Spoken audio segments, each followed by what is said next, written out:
My name is Jordan Rucker, and I'm proud to be a rising 8th grader at the Ron Clark Academy.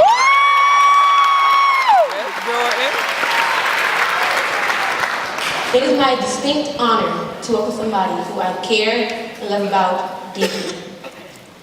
She has given me words of wisdom in times of trouble, and she has helped me to persevere through everything. She loves me so much, and she cares about me. Ladies and gentlemen, please help me to welcome to the stage Miss Ever Taylor.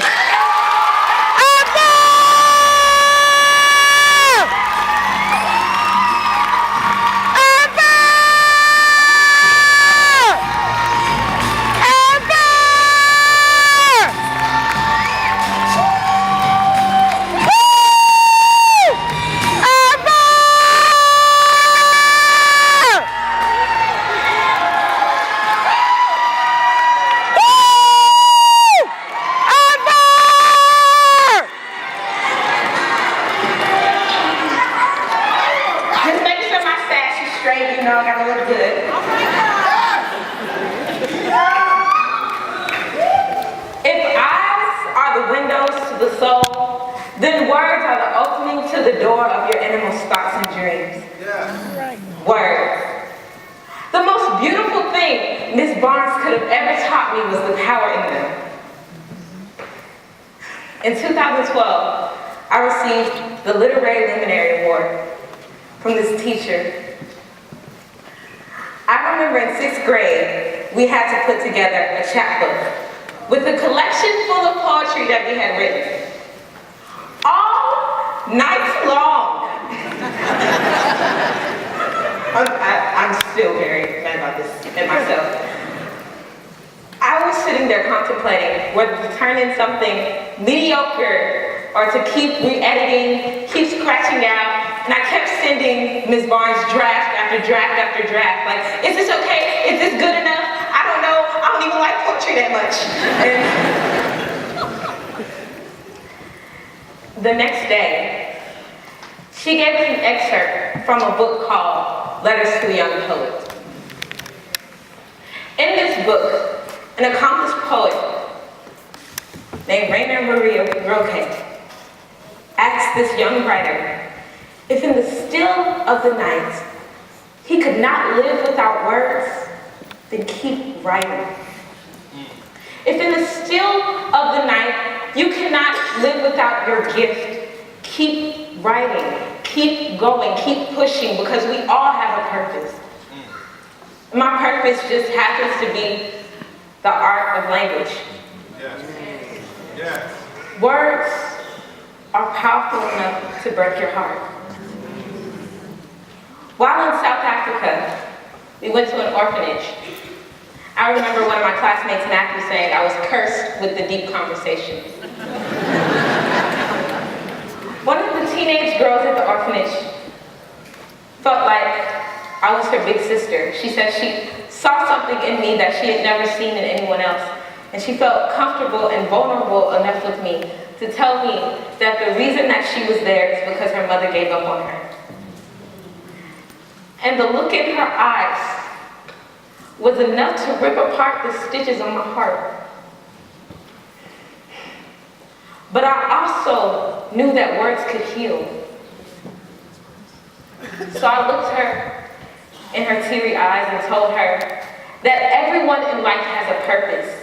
No matter what path you are on, you will always reach a destination. And she was too beautiful to be given up on. And I told her to never give up on herself. She emails me every single day saying things like, today I didn't feel good enough, today I just thought of you, today I just really wanted to talk to you, today I felt really happy and all I could think about was your face, the girl with the long 2 braids, which wasn't really mine. They thought it was my natural hair, which was really great. But as you can see,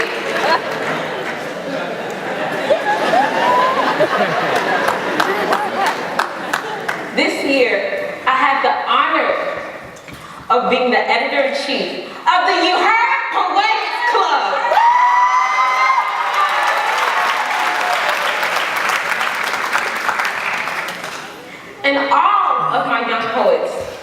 kept reminding me every single practice, every single open mic, every single writer's block, that my words meant something. Your words mean something. Whether you're telling your story or you're telling the story of someone who has no voice, it means something. I published a book last summer with the rest of my fellow poets.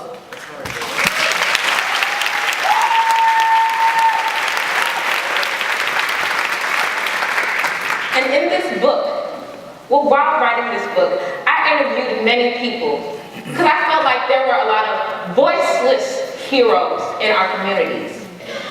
So I interviewed them all and accumulated a couple of poems to describe their stories.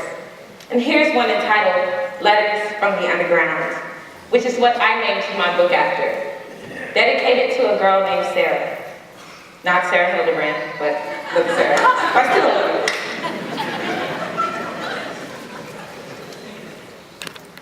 I have never been to Fernbank or Zoo Atlanta, but I live in the jungle. Waking up not knowing whether my life would be put to an abrupt end due to someone's bad aim was all the wildlife I needed. I have never seen Annie, Wizard of Oz, or Toy Story, because in my story, toys killed. The only wizard I knew was my dad, because he always found a way to disappear. And it wasn't no hard knock life for me. I called it survival. My only idols were the innocent criminals. You know, the ones that had 15 counts of public indecency for sagging their pants so low they wrote songs about it. I have never been to space, but I see astronauts in my neighborhood get high to kill their loads, and with every blow they sink deeper into their sorrows. They push dreams out of billowing nostrils as they evaporate into gray clouds. Their silence is loud, a mere breath is a shout, and a cry for help is never heard behind a prison cell.